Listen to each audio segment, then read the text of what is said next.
సార్లు చెప్పాను, మల్లారెడ్డి, పుల్లారెడ్డి, ఎల్లారెడ్డి మిత్రులు పాలమ్మి, పువ్వులమ్మి, పెరుగమ్మి 3 లక్షల కోట్లు సంపాదించాల.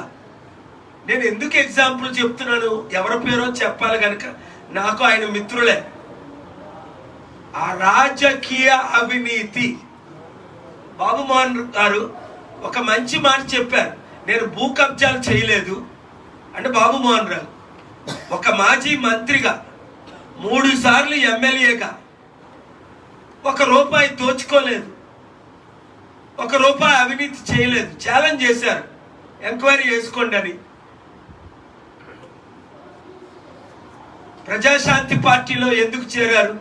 చీఫ్ సెక్రటరీ రోషయ్య గారు, IAS retired, chief secretary Danamayya గారు, ఎక్స్ డీజీపీ సాంగ్లియానా గారు, మాజీ ఎంపీ,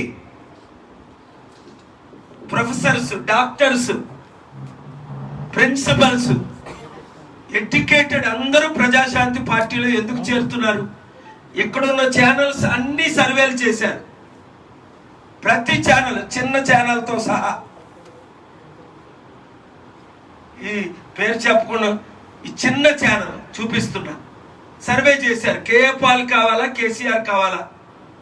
82% నన్ను కోరుకున్నారు.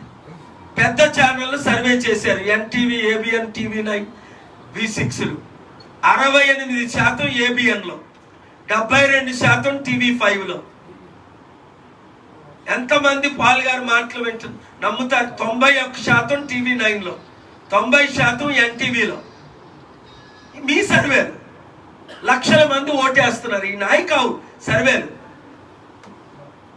వైజాగ్లో నేను ఎంపీగా పోటీ చేస్తున్నాను, విశాఖపట్నం. పాలన రావాలి, పాలన మారాలి అనే స్లోగన్తో 3 కోట్ల ప్రజలను రీచ్ అయిపోయారు ఆంధ్రప్రదేశ్లో.